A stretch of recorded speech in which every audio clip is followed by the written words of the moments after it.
Hello everyone. Today I have another beautiful piece. This one is the Grand Sampa by Flavio Ikoma. If you're a fan of my channel, you would have known that this is not the first one that I've reviewed on the channel. I've actually had another one before. I believe that one was number 007. This one is number 10. And I believe it is the last Grand Sampa that Flavio's ever built. And it was auctioned off in TKI 2017, and I was actually there at that show. I saw this live in person. Now, at that time, I did not know, Flavio or his work.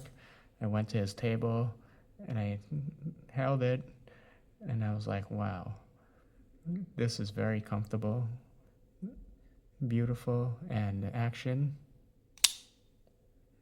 has a slight ting, and that is likely due to the zirconium frame. Yes, this piece has full zirconium frame lock. And if you've been watching, many other channels reviewing knives done in zirconium, you would know that it is a material that brings a lot of compromise, because zirconium is soft, and the main thing is it doesn't have elasticity. Titanium is really, well used in knife making, and especially instead of like stainless steel, because of how elastic it is.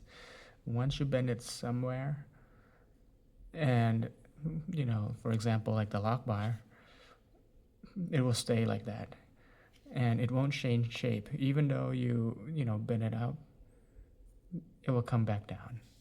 Whereas zirconium is more likely to, if you bend it back up, it will stay in the up position, which is not ideal. Really not ideal for making it, especially as a core component. Many of you who've owned custom knives, if you've had zirconium clips, I've had in the past, where you insert it in the pocket, it goes up, it doesn't come down to the same amount, and then there's a little gap that's really annoying.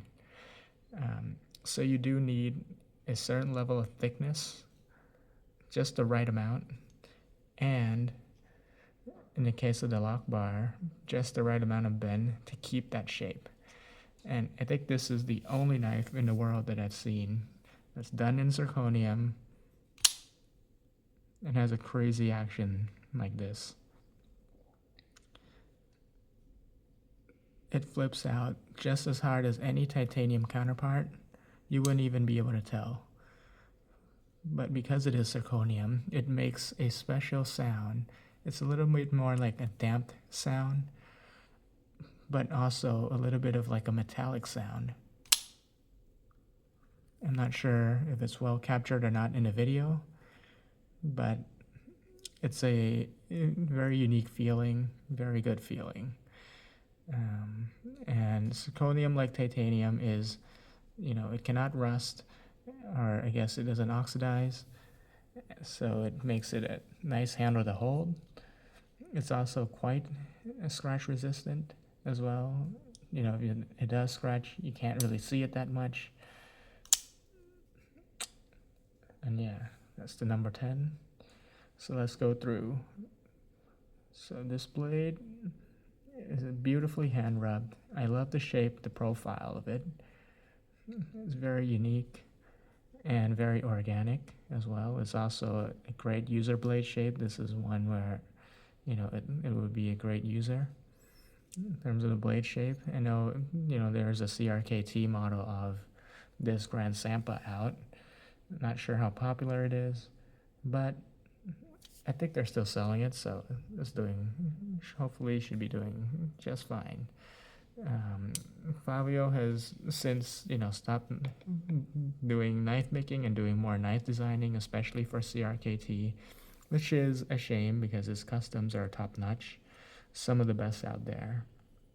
Just look at this backspacer.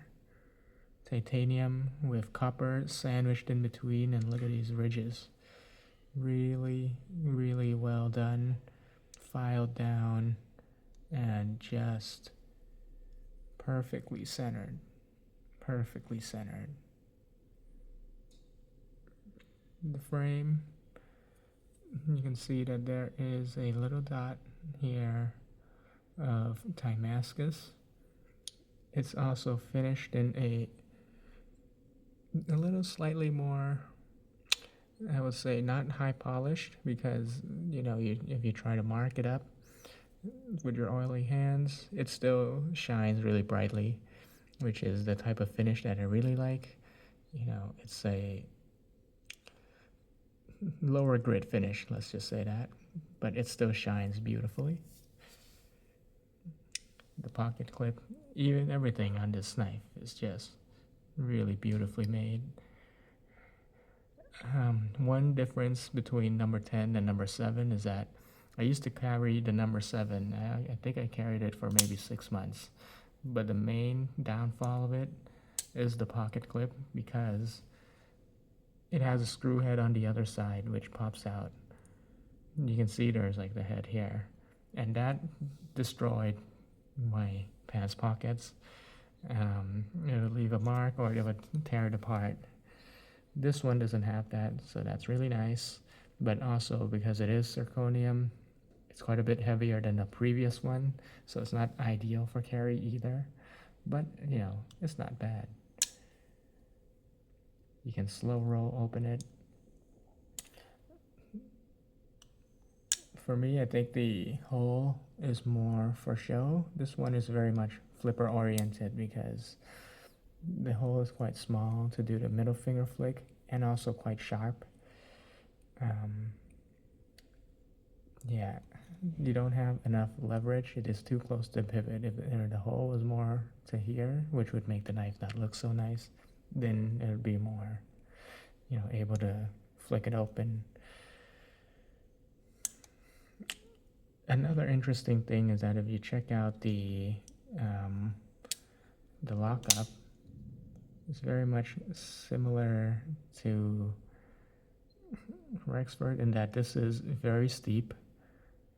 So far it's been extremely solid, so it locks up really nicely. And yeah, not all makers do this. Look at the contouring on the knife, how everything is so rounded to the side. This is one of the most comfortable knives that I've held in my hand, and there you go. Thank you very much for watching.